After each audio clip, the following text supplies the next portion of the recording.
All right. Well, hello, Passion City Church.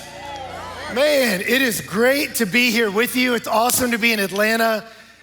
If for no other reason, to just see this cube. I've been watching online and been trying to understand what was happening. I still don't understand it, but it's kind of cool to see it in person. And it's also so great to see all of you. We love being in D.C. We love being a part of Passion City Church in Washington, D.C. And it's always fun to come back here in Atlanta and see the family here and be encouraged by being together. So I'm grateful to be here. If you got a copy of your scripture, we're in James chapter 1. I want to read to you a couple verses starting in verse 14. James chapter 1, 14. I'll read a few, we'll pray, and then jump in. And while you're turning there, let me just say again, too, it was such an honor to be invited to be here today by our Pastor Louie and Shelley, by Pastor Brad and Britt. Just, it's such an honor to be a part of the family and just love them, and I'm grateful for their leadership. And Brad, you crushed it at conference too, brother, by the way. Your pastoring and shepherding of a moment is always inspirational to watch. So thank you, brother. So, okay. James chapter 1, verse 14 says this. But each person is tempted when he is lured and enticed by his own desire. Then desire, when it's conceived, gives birth to sin. And sin, when it's fully grown, brings forth death. Do not be deceived, my beloved brothers. Every good gift and every perfect gift is from above, coming down from the Father of lights, with whom there is no variation or shadow due to change. Of his own will, he brought us forth by the word of truth, that we should be a kind of first fruits of his creatures. Well, Father, we just ask for your grace now as we open your word together and as we open a new year together. Lord, I pray that you would give us clarity, even though there's so much uncertainty ahead in the world. May we get clarity on what it is that you think about and what it is that you care about. And I pray, Lord, it would inform what we think about and what we care about. So, Lord, I just want to ask you for a moment here for your grace, that you would help us focus on your word, and you would help us understand it, be affected by it, and be changed by it. And I pray that our lives would be different outside of this space and this moment as a result of this moment. And I can't produce that, so we're asking for your grace. And I want to invite you, if you're willing, to take a minute and you pray and ask him that. Say, Lord, please teach me today.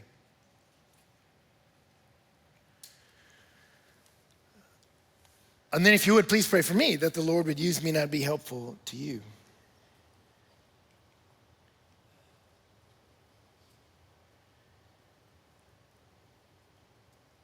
Well, Father, we love you and we trust you. Use this time. We pray that in Jesus' name, amen. Well, several years ago, I had the opportunity to attend a Navy SEAL training evolution in which the team was taking down a house filled with enemy combatants who were holding hostages. And it was a simulation, so they were using simunition rounds, paintballs, but they're fired out of real guns, so they go fast and hard and hurt. Now, it was my understanding that I'd be watching all of this from the safety of an observation deck.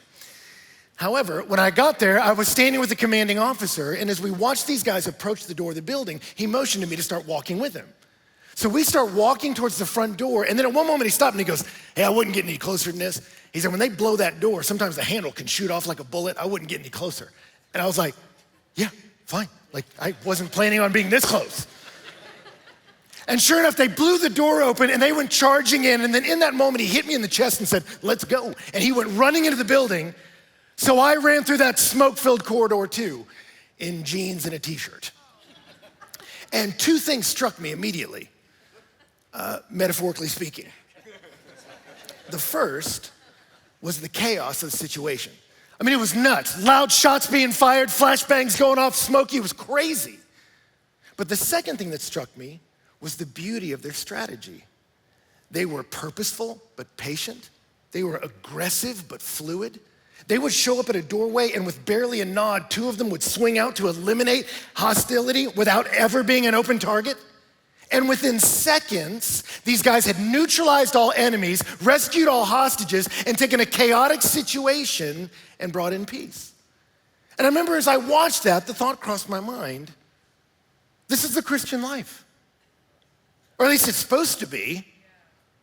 Like, I don't know about you, but I don't think you have to journey long in life before you realize a life of spirituality occurs in a context of adversity. It's a fight, not against people, but it's a battle spiritually. And some of you have encountered that you don't have to be a believer long before you realize the pursuit of intimacy with God occurs in a context of adversity. Some of you start the new year and you're like, I'm gonna read the Bible this year. And as soon as you start reading, all manner of rival thoughts and affections come to the surface and you can't focus. Others of you set resolutions that you've already broken because you've realized the good I wanna do, I don't do. And the evil I don't wanna do, I keep doing that. And we realize, man, the pursuit of spirituality is happening in the context of adversity. It's a fight, it's a struggle. And if I can be honest, for many of us, we're just not doing great. And particularly in our modern world, there's something about modern life that's not promoting human flourishing. That anxiety and depression are on the rise, particularly among young people. And polarization politically and philosophically has incited fear in us and anger and discouragement, and the constant comparison of our lives with other people's pristine presentations on their phone has filled us with depression. And then that irresistible lure of the phone keeps us in that place of comparison and that place of polarization and that place of stress and despair. And in the midst of all that, some of the traditional buffers of stress of community and intimacy with God have been removed. And so into that vacuum, addiction has taken its place for many people. And you look around and you go, if we're in a fight, we're not doing great. And if I can be honest, for many of us spiritually, we're discouraged by that situation. That you said, man, I thought when I came to Jesus, it'd be easier.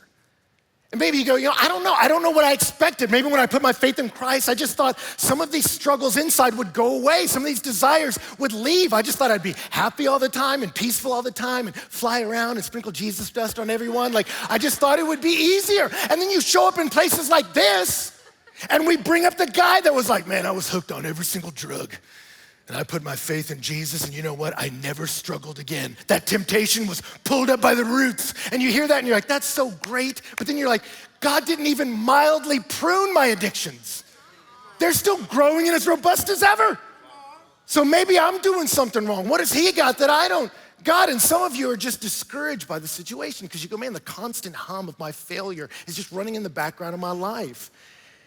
And it's like a wet blanket of discouragement is putting out your fire of affection for the Lord, and you're discouraged by the situation. Or others of us go, no, Ben, I know. I've been a Christian long enough. I've read the Bible. I know there's battle imagery and war imagery, and it's a fight. I get it. I understand that's the situation. What I need is a strategy. I want to look more like the SEALs and less like you. I want to look trained and prepared, not running around in flip-flops going, it's smoky in here. Like, show me how to be a victor and not a victim, right? And the strategies you've been using haven't been working. Like, I don't know about you, I grew up going to camp, and the first couple days of camp, everyone acted crazy. I mean, we were smoking, drinking 40s, it was out of control. That's not an exaggeration. But on the last night of camp, man, everybody got saved. After a couple days of malnutritious food and little sleep, we were all a little emotionally volatile. And the band would get us all worked up, and the speaker would get us fired up. And at the end of it, we were all locking pinky swaying, singing Friends Are Friends Forever. And then at the emotional pitch, it was open mic night. And one after one, we would get up there and say these big promises of what we were gonna do for God. I just want you all to know, I'm never gonna sin again. You're like, I don't think he is. He's had such a good week at camp. I literally think he's there. I just want you all to know, I'm gonna tell everyone on the planet about Christ. You're like, he is prophesying right now. And on it would go. But there wasn't a one of us that 2 weeks later hadn't broken every promise. And we were in our bedrooms surrounded by the same addictions going, what's wrong with me? And for many of us, we're like, you know what? Maybe there's a super spiritual life available to some other people and it's not available for me. And for many of us, we're discouraged by the situation and we need a new strategy. And so my hope in these few moments is not to give you a pump-up speech. I don't think that's what we need at the beginning of this year. I want to help you struggle well. And so I want to look at the situation and then can we almost in an emotional way evaluate our strategy? So we'll look at the situation and the strategy. And the situation is frankly this: it feels like a war because it is a war. That spirituality is in the context of adversity. The pursuit of God happens in that space. Jesus presented himself that way. As much as he's presented in the scriptures as a shepherd and a caretaker for us, he's presented as a warrior. 1 John 3:8 says the Son of God appeared for this purpose, to destroy the works of the devil. That his reason for arriving was destruction. That Jesus came as a landed invasion. The first introduction of the Son of God in Genesis chapter 3 was the seed of the woman will come to crush the head of the serpent. The very first mention of the arrival of Jesus is in the context of adversity. He's going to war against the one who's deceived us. And so you see Jesus' arrival as a landed invasion. He came to fight for you and for me. And it wasn't just an invasion, it was a rescue operation. That in his first sermon, he stepped forward and said, I have come to proclaim release to the captives. The assumption there is you're held in bondage and you can't get you out. And one of my favorite explanations of his life in Luke chapter 11, Jesus was asked to explain his ministry. And he said, imagine a guy who's fully armored up with a bunch of treasure. He said, now imagine a stronger guy beating him up, stripping off his treasure and taking his things. That's me. You ever describe Jesus that way? He's like a dude that beats someone up and steals his things. That's Jesus. Read Luke chapter 11. When a strong man fully armed guards his house, his possessions are undisturbed. But when someone who's stronger comes, he attacks him, overpowers him, and takes away from him his armor on which he relied and distributes his plunder. The plunder was us. The strong one was the enemy. And Jesus says the good news is the stronger one is here. Why do you think demons fled when Jesus showed up? Because the stronger one is here. And let me just encourage you, church, with this. If you're wrestling with some addictions and discouragements and you have a New Year's resolution, but it's a weak little cardboard shield against the onslaught of your addiction, let me tell you something. There's a stronger one here. And so it was an invasion and it was a rescue operation, not by perpetrating violence, but by taking it upon himself. He who knew no sin became sin for us. I'll take the hit for you. Since the children participate in flesh and blood, he likewise partook of the same, that through death he might set free those who through fear of death were held captive all their lives. And it's not just a rescue operation, it's an ongoing mission. He says, I want you to now be a part of what I'm doing. That's what C.S. Lewis said, enemy-occupied territory. That is what the world is. He said, Christianity is the story of how the true king has landed, you might say landed in disguise. And he is calling us all to take part in his great campaign of sabotage. We're in a war, but it's a war in which our king has won the decisive victory. And yet he has not set you free from the struggle. He set you free to struggle. Before you were just a victim. Now you have a chance to be victorious. We saw it with King David. Do you remember back in the Old Testament when Goliath was attacking, the Philistines had encroached upon Israelite land? What did the Israelites do? They cowered in fear. They were powerless before Goliath until David came forward and that young rescuer killed Goliath. What did Israel do? When they saw their little shepherd king take out their big enemy, they shouted the war cry and drove the Philistines out of their land. And it's the same with you and me. We are powerless against death and sin and condemnation. The enemy has it on you and he's right. You're worthy of it. And yet the Son of God, Jesus Christ, came forward. The Son of David beat death, our biggest enemy, our condemnation, our shame. He beat it and buried it. And what does that allow us to do? What the Israelites did, shout the war cry and drive the Philistines of fear, lust, and pride out of our hearts. He's empowered us. There's a great movie, Master and Commander, starring Russell Crowe, that he is the leader of an English ship charged with taking out Napoleon's greatest frigate. And at one moment, he goes and pulls his ship alongside, disables their mainmast, boards the ship, fights the men all the way down to the hull. And as the captain gets down into the bottom, there are all these English sailors held captive in a cell. And you watch him break open the chains, swing open the gates, and the men run out, huzzah! And as they run out of the prison, they're each handed a sword because they've been set free, but they've been freed into a fight. And it's the same with you, and it's the same with me. And some people I talk to are so discouraged, they come to Christ and go, I just thought I wouldn't wrestle with these desires anymore. Read the text, man. Before, you were just a victim to it. Now you have the possibility to be a victor, but you are not freed from the fight, you're freed for the fight. And he's set you out, and he's handing you a sword, and it's time to go to war. And so, in our situation, if I could summarize the spiritual life for those of us who are in Jesus, I would say it's one movement with two parts. It's one movement with two parts. It's a movement away from certain things and a movement towards certain things. Right? It's a movement away from ways of thinking and ways of living that isolate me from intimacy with God. And it's a movement towards ways of thinking and ways of living that promote intimacy with God. Old school theologians had a word for this. They called it sanctification. Sanctification, it's a word that's built off the word holy. Sanctify, holy, same word. And holy means set apart. And you can hear these two pieces in that word. That in the Old Testament, there were utensils that were holy in the temple. That means they were set apart from common usage. They were only to be used in worship. My wife is holy unto me. Only I may touch her, you shall not, right?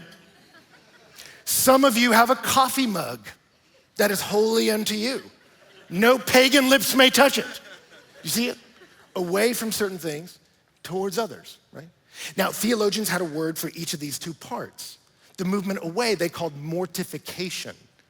That there are certain ways of thinking and ways of living that used to be a part of my life, that maybe still are a part of my friends' lives, but now I mortify them, I kill them. I will not revel in what my King died to set me free from. I put these things to death. They're not a part of my life anymore. But then there are other things, and they call this other part vivification. But there are other ways of thinking and ways of living I want to help vivify, I want to bring to life, I want to promote. If we were using gardening imagery, this would be the pulling up of weeds. There were things that used to be true of me. They just don't have a place in my life anymore. And this would be the planting of flowers and plants. But there's some other things I want to plant into my life. I want to see get enriched in the soil of my soul. I want to see flourish and grow. If we were using dating imagery, this would be me taking my wife on dates and talking to her and going to restaurants that aren't ringed with TVs so I can listen with my face and those sorts of things. This would be not yelling at her or dating other women. See that? I don't do these things, and I do these things. It's one movement, but two parts. That's spirituality. Now, let me clarify before we move on to our strategy. What I'm not saying is, so this is the devil side of the stage, that's the God side of the stage, so you gotta get on that God side, kids. Like, I'm not saying that, because that makes it sound like God is standing over here waiting for you to get your act together. And that's not the way it works. Jesus said, when you put your faith in me, I make you something new. You've been transferred out of the kingdom of darkness into the kingdom of the beloved Son. I will never leave you. I will never forsake you. He is with you purely by grace because of his finished work on the cross. And yet, I know my wife will never leave me. And yet I can feel miles away from her, even when I'm physically next to her, because I haven't done the work to cultivate intimacy. And it's the same with Jesus. He's not gonna leave you. The fight is for an unrestrained intimacy. That's the fight. Do you see it? Paul said it this way to Timothy in 2 Timothy 2:22. Flee youthful lusts and pursue righteousness, love, faith, and peace, along with those who call out to the Lord out of a pure heart. Do you hear it? I'm fleeing and I'm pursuing. One movement with two parts. I call it the big no and the big yes. And a lot of people are familiar with the no's. Man, you came to Christ, you can't do this, you can't hang with us, you can't do that. Yes, there are some no's, but they free us up to the better yes. And this process does not happen in a vacuum. And so as we look at our strategy, we have to realize we have an enemy, and that enemy hates us. So I remember when I was in middle school, I remember the first day of middle school. I was so excited to go to school. I was gonna ride the bus with my big brother, and who was, by all accounts, endlessly cool. So as we got onto the bus, he was walking towards the back where all the cool kids sat. I was related to him, thus cool by proxy, so I made my way to the back. And as I did it, this guy jumped up right between us and put his face right in my face. And this is before I knew that's what some guys do when they want to fight. I just thought he had like proximity issues. He's right in my face, and he was like, "Are you Cole Stewart's brother?" And I said, "Yeah." He said, "I hate your brother." And it turns out, what I didn't know at the time, learned later, was this kid was a bully. Got some emotional needs met by picking on little kids. He just had one problem. He had decided to play football, and so had my brother. And one day at practice, my brother was running with the ball, and this kid, Marvin, attempted to tackle him, and my brother ran into him and hit him so hard that he flew through the air and made squealing sounds like a piglet, which when you're trying to be a bully will cramp your style, right? So fast forward back to the bus, he looks at me and he said, "Are you Cole Stewart's brother?" I said, "Yeah." And he said, "I hate your brother." And then he said, "So I hate you." And then he put his finger on my face and said, "You look good with a cigarette burn here." And pushed my face. And then from behind him, we heard the voice, "Marvin!" He kind of straightened up. But as he sat back down, he said, "It's gonna be a long year, little brother." Now question, why did he hate me? I didn't do anything to him. I'll tell you why. Because I looked like the one who shamed him. And Jesus triumphed over the enemy. And if you associate with him, you now have an enemy who hates him, so he hates you. And he will not be successful at a full frontal assault against our King. So what will he do? He's coming after you. So when you come to Christ, you aren't less of a target of temptation. You might be more so. Right? And so if we know that, what do? Well, let's look at what he does and then what we do. Let's talk about strategy. Let's look at what his goal is. His goal is to get you to sin. What does that mean? It means that you would take a willful step away from intimacy with God, right? How would you do that? Why would you participate in something that insane? Well, he has to create an environment where that looks attractive. And how does he do it? Well, he knows how you're wired. He knows that you have a mind, cognitive faculties. He knows that you have affections, inclinations towards and disinclination towards certain things. And he knows you have a will, a decision-making mechanism, right? That we are mind, affections, will, head, heart, and hands. So what does he do? He solicits thoughts to the mind to stir the affections, because our thoughts are the fuel for our affections. Our affections are the engine of our actions. Do you see it? And when you enact the will, you sin. You start to move to places you were never meant to be. But to get you there, he has to create this environment that the Bible calls temptation. And you go, "Ben, where are you getting all this?" Well, I got it from James. We read it earlier. James said in James 1:14, "But each one is tempted when he is lured and enticed by his own desire." Notice the word lure there. He's gonna lure us, that's to get your mind's attention. And entice us, that's to stir the heart's affections. And then when you enact the will, you bite down. And you never even see the hook. Do you see it? He uses fishing imagery. And he says, each one of us is tempted. He's gonna tailor make it to you. He's watched the game film on you. When you present a lure to a fish, what are you hoping to do? You don't wanna just get its attention.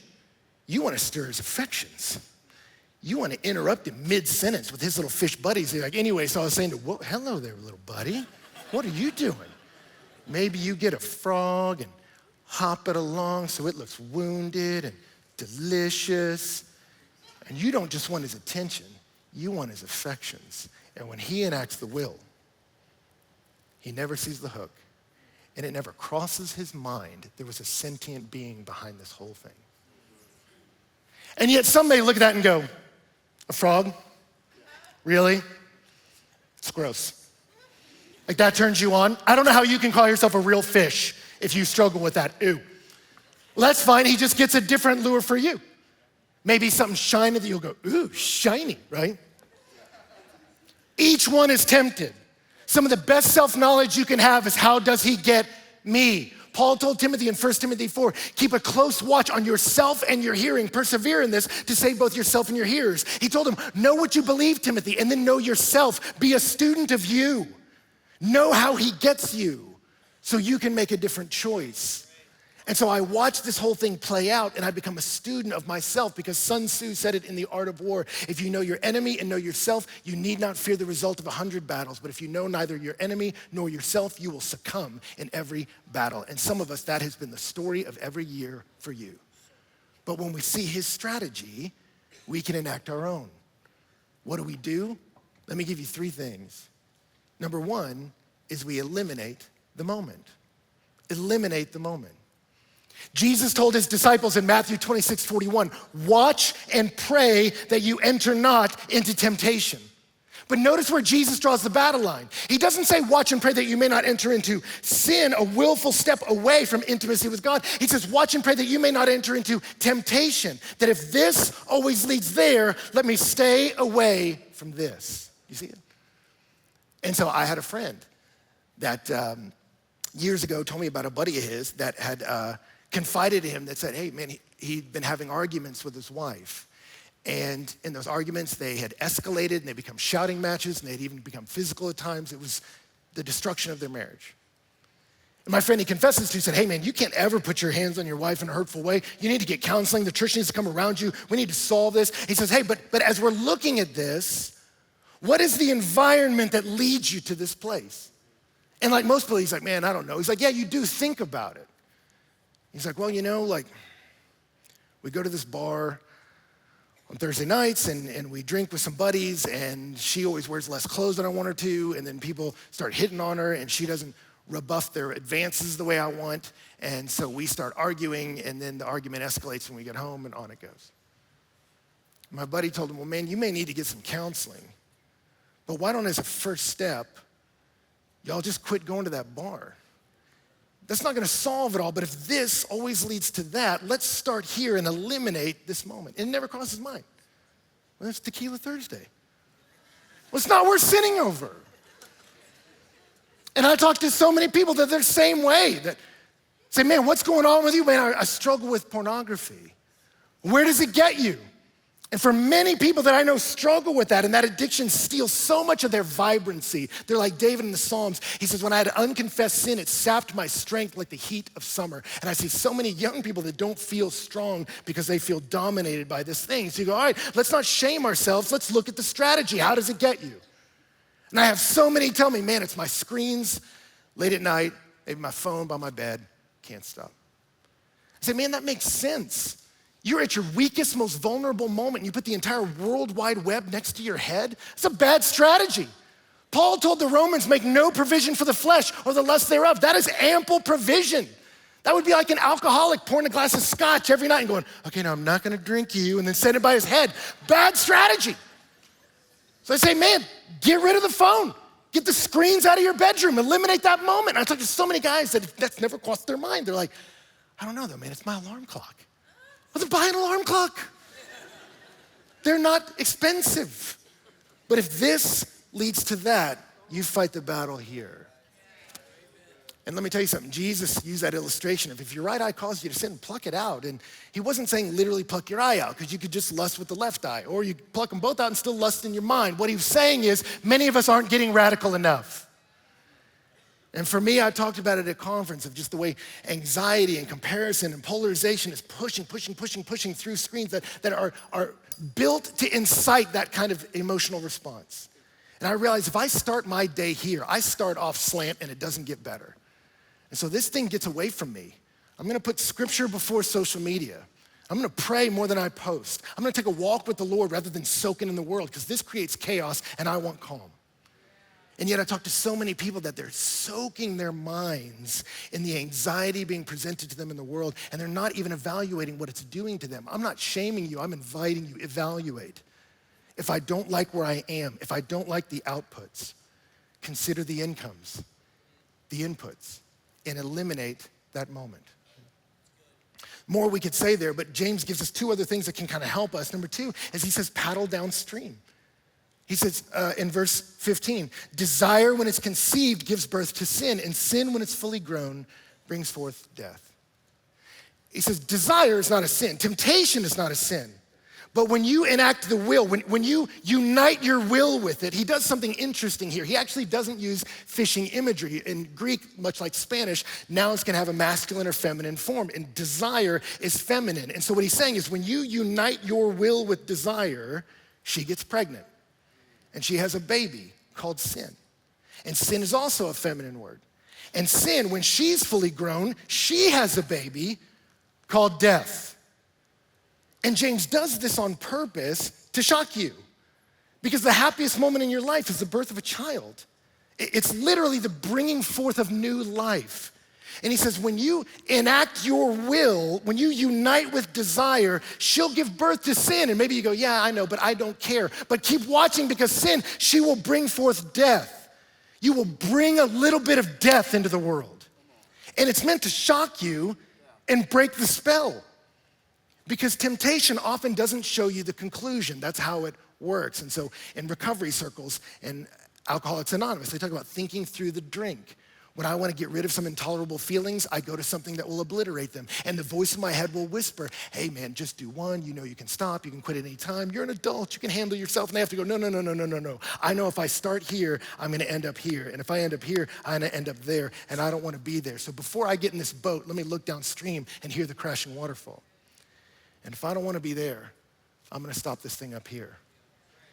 And I have a friend who's a pastor that in his prayer closet, he's got pictures all over it of pastors who are out of ministry because of moral failure. And it's a little morbid in there. You know, you're like, what is this about? And it's not morbid curiosity.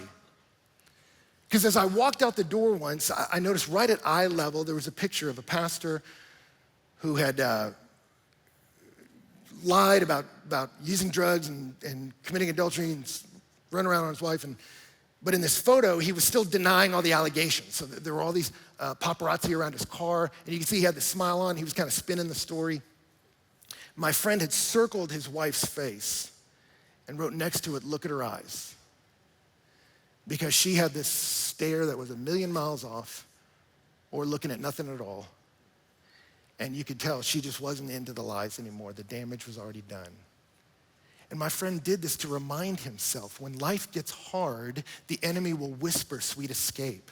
But before I start to believe that running into the arms of somebody else will provide for that, let me look downstream and see where it leads. Let me see what happens to pastors who make that choice. And if I don't want that outcome from my life, my family's life, my wife, my kids, if I don't want to be there, let me stop it up here. It's way earlier to fight your enemy before it has a chance to get his armor on. Don't wait until they're all armored up and fed and marching into your territory. So I do battle here. If I don't want to be there, I stop the flow here. I know for me, after my catastrophic back injury, one of my doctors told me, hey, one of the things you need to do is lose a lot of the not muscle you're carrying around. And I was like, okay, great, man. And I remember as I started to try to do that, I had a problem, namely that I love sugar. I'm like a hummingbird. I run off it. And I like chocolate cake a lot. And so I told my wife, you have to get this stuff out of the house. I said, because if I die, it's kind of your fault, you know? So we got to eliminate this moment. But then what happens when you're around it? And what I started to do is I started to say to myself, I can eat that. I can totally eat that. And I could live this kind of lifestyle, and then I'll have to hire somebody else to play with my kids. Because for me, I was in jeopardy of even being able to walk again. And I realized I have to be serious about my health if I want to physically be upright. That's the place I'm in. And I realized, let me evaluate that. Do I want to eat this way, or do I want to play with my children? Because this is going to take me down a path where I can't do that. And rather than making this a temptation, it made it my enemy. How dare you try to keep me from my kids' chocolate cake? But when I look downstream, it helps me eliminate the moment because it breaks the spell. Do you see it? But then I also look upstream and trace it back. If this temptation has a strength in my life, where does its power come from? If this pull towards something destructive has this rushing river behind it, what's the waterfall creating it? And so we got to look upstream, and James does that. He says in verse 16, do not be deceived, my dear brothers. If destruction is downstream from temptation, deception is upstream. And he says, don't be deceived. And yet he does something interesting. He doesn't say, don't be deceived. These temptations are bad for you. He doesn't look downstream. He looks up. He says, don't be deceived. Every good and perfect gift comes down from above, from the Father of lights in whom there's no shadow due to change.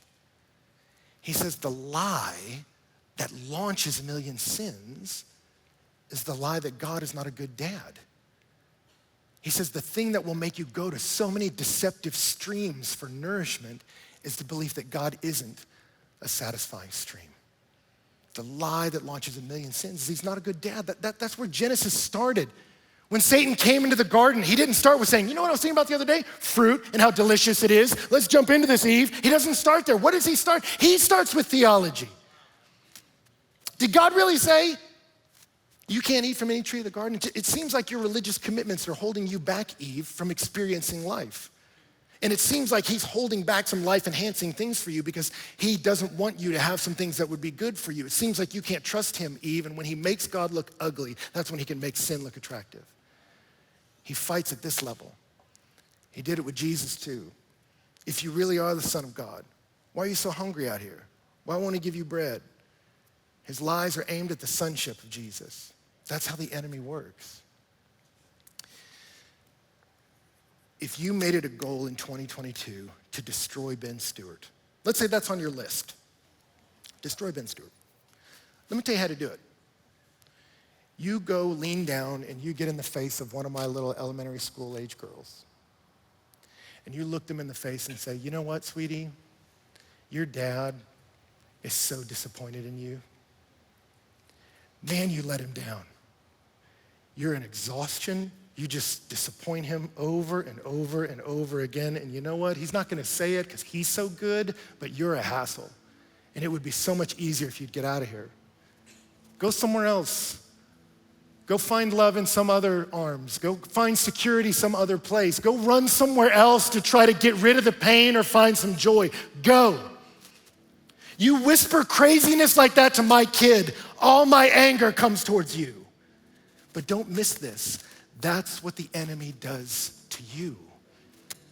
That the lie that will launch you to a million broken relationships and decisions and addictions is the lie that God doesn't love you, doesn't care about you, wouldn't give everything for you, hasn't already given all for you. Don't be deceived. Every good gift and every perfect gift comes down from above, from your Father, and there's no shadow, there's no variation due to change of his own will. He brought you forth by the word of truth. Sin's not the only one having babies. That God the Father brought you forth by the word of truth out of his own thelema, desire, his will. He wanted you and he brought you to life and he loves you. Fight the enemy there, because here's the last piece. The best defense against sin is a good offense. It's a good offense.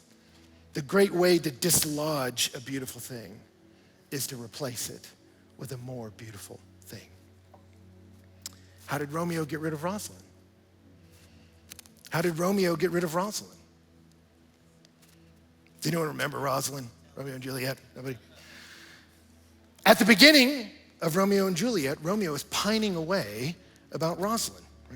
How beautiful she is, how desirable she is, how lovely she is. And he does it so often it starts to annoy his buddy Benvolio. So Benvolio tells him, dude, I'm taking you to a party tonight. There's gonna be like 100 girls hotter than Rosalind. It's a rough translation, it's like the Message version, but read it, it's there. And what does Romeo say? The all-seeing sun has ne'er met her match since first the world begun. Wow, there's nothing more alluring than Rosalind. Then he goes to the party and he sees Juliet. And that night, he sneaks into her yard and says, but soft, what light through yonder window breaks? It is the east, and Juliet is the sun. Arise, fair sun, and kill the envious moon that's already sick and pale with grief that thou, her maid, art far more fair than she. Rosalind, who? And the best way for you and I to fight some of the temptations we're trying to dislodge from our life in 2022 is to replace them with a more beautiful thing. And so, man, we fight the deception by looking at the devotion to our Father. That's what Jesus did. Pastor Louis talked about it, that at his baptism, right before Jesus was tempted by the devil in the wilderness, what happened first? His father, as he was baptized, spoke over his life, "This is my son in whom I'm well pleased." But Jesus hadn't done anything yet. All the water was still water, there's no wine. All the blind people still blind, lame people still can't walk. He hadn't done anything. But the father's pleasure is on his child. And so when the devil came with temptation, Jesus is just fighting him off with Deuteronomy quotes. "Nah, man, I don't need that." And the pleasure of his father helped him fight the pressure of the wilderness. It's the same with you. You pursue your joy in him, and the things of this earth grow strangely dim in the light of his glory and his grace. Augustine, one of the greatest thinkers in Christian history, was a sex addict.